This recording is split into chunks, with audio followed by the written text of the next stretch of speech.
Nurse کو میری بات سن کر حیرت کا ایک شدید جھٹکا لگا۔ ایان صاحب، میرا مشورہ ہے کہ آپ اس لڑکی کے متعلق نہ ہی جانیں تو ہی بہتر ہے۔ لیکن کیوں؟ میں نے حیرت سے نرس کی طرف دیکھ کر کہا۔ ایان صاحب، آپ میرے ساتھ آئیں، میں آپ کو بتاتی ہوں۔ اس لڑکی کی بڑی ہی پر اسرار کہانی ہے جسے سن کر آپ شاید دوبارہ یہاں نہیں آئیں گے۔ خیر، میں نرس کے ساتھ خوشبو کے روم میں چلا گیا اور ہم دونوں اندر پڑے ہوئے صوفے پر بیٹھ گئے۔ جی اب فرمائیے، میں نے نرس سے کہا۔ دیکھیں، اس لڑکی کو کتنے آرام سے لیٹی ہے، ایسے لگ رہا ہے کہ یہ سو رہی ہے۔ اگر اس کی آنکھیں کھلی ہوئی نہ ہوتی تو سب کو یہی یقین ہوتا کہ یہ سو رہی ہے۔ نرس اتنا کہنے کے بعد رک گئی اور مجھے دیکھنے لگی۔ آگے بھی کچھ بولیے، مجھ سے صبر نہ ہو سکا۔ بتا تو رہی ہوں، دراصل مجھے بتاتے ہوئے بھی کچھ عجیب سا لگ رہا ہے اور سمجھ میں نہیں آ رہا کہ کہاں سے شروع کروں، کیونکہ اس لڑکی کے پیچھے ایک مکمل داستان ہے اور اگر میں وہ داستان سنانے لگ جاؤں تو… نرس نے بات ادھوری چھوڑتے ہوئے کہا۔ تو میں نے کندھے اچکاتے ہوئے کہا، مجھے کیا ملے گا؟ نرس نے مجھ پر آنکھیں مرکوز کر دی، جیسے حیرت ظاہر کر رہی ہو۔ کیا مطلب سسٹر؟ میں نے حیرت سے کہا۔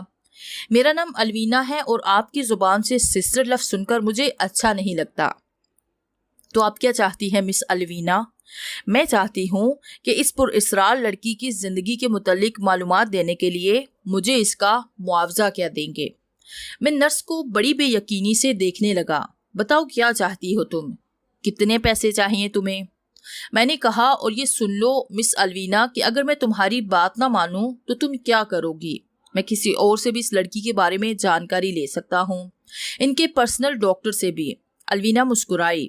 ایان صاحب، دراصل بات یہ ہے کہ پچھلے 1.5 سال سے میں مس خوشبو کے پاس سائے کی طرح رہی ہوں اور ان کی کہانی کو صرف میں ہی جانتی ہوں۔ بالکل صاف اور سچی کہانی بیان کروں گی۔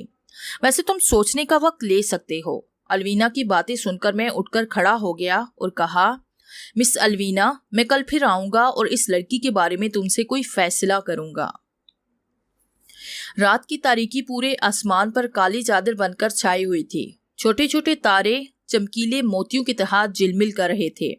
اپنے بنگلے کے لان میں ایان اور اس کے ساتھ وفا تھی، وہ دونوں جھولا جھول رہے تھے۔ ایان، تم مجھے کتنا چاہتے ہو؟ آج کل تمہیں ہو کیا گیا ہے؟ منہ پھیلائے بیٹھے ہو، ایسے لگ رہا ہے کہ دنیا کا 9واں عجوبہ بنانے پر غور کر رہے ہو۔ میں کچھ سوچ رہا ہوں، مجھے سوچنے دو اور تم اس وقت چلی جاؤ۔ میرے سرد مہری دیکھ کر وفا دنگ رہ گئی۔ ایان، یہ میں کیا سن رہی ہوں؟ تم مذاق کر رہے ہو یا پھر… وفا نے ہنستے ہوئے مجھے دیکھا۔ نہیں وفا، میں ہرگز مذاق نہیں کر رہا، میں بالکل سنجیدہ ہوں۔ ایان، جب سے آنٹی کو ہارٹ اٹیک ہوا ہے اس دن سے تم نے اپنا رویہ مجھ سے تبدیل کر لیا ہے۔ آخر کیا خطا مجھ سے سرزد ہوئی ہے جس کی تم مجھے سزا دے رہے ہو؟ پلیز خدا کے لیے، میں پریشان ہوں، تم چلی جاؤ، مجھے کچھ سوچنا ہے۔ اگر تم نہیں اٹھو گی تو میں چلا جاؤں گا۔ اوکے، میں چلی جاتی ہوں، مگر یاد رکھنا ایان، تم میری محبت بھی ہو اور میرے منگیتر بھی۔ اگر تم نے مجھ سے بے وفائی کی تو میں آگ لگا دوں گی پوری دنیا کو۔ وہ پاؤں پٹکتی ہوئی وہاں سے چلی گئی تو میں خوشبو اور الوینا کے متعلق سوچنے لگا۔ ایک زندہ لاش جو نہ بول سکتی ہے اور نہ ہی ہل سکتی ہے۔ میں اپنے جذبات کو ابھی تک سمجھ نہیں سکا تھا۔ وفا میری منگیتر مجھ سے بے پناہ پیار بھی کرتی ہے اور میری کزنز بھی ہیں۔ میں نے اپنے بڑوں کی خوشی کی خاطر وفا سے منگنی کی تھی۔ میں وفا کو اگر پسند نہیں کرتا تھا تو ناپسند بھی نہیں کرتا تھا، اور آج مجھے لگ رہا تھا کہ خوشبو کے سر کے بال اگر بڑھ جائیں تو اس کی خوبصورتی اپنی مثال آپ ہوگی، مگر الوینا تو بہت ہی ڈھیٹ نکلی۔ مجھے الوینا سے ہرگز یہ توقع نہ تھی۔ صبح ہی صبح میں ہاسپٹل پہنچ گیا۔ اس وقت معمولی رش تھا، کچھ لوگ آ جا رہے تھے۔ روم میں سے الوینا ایک ادا سے باہر نکلی۔ سفید کوٹ میں ایک ڈاکٹر بھی تھا اور وہ الوینا سے خوشبو کے بارے میں باتیں کر رہا تھا۔ الوینا، خوشبو کے لواحقین ابھی تک نہیں آئے، ڈاکٹر نے کہا۔ اگر ایک بات کہوں، برا تو نہیں منائیں گے؟ نہیں، الوینا کھل کر کہیے۔ ڈاکٹر صاحب، خوشبو کے ڈیڈی کئی بار ہاسپٹل آ چکے تھے، مگر پچھلے ہفتے ان کا مرڈر ہوا تھا۔ تمام جائیداد اور بزنس خوشبو کے نام چھوڑ گئے ہیں، مگر خوشبو اپنی پر اسرار بیماری کی وجہ سے ابھی تک زندہ لاش ہے۔ نہ یہ بول سکتی ہے اور نہ ہی ہل سکتی ہے۔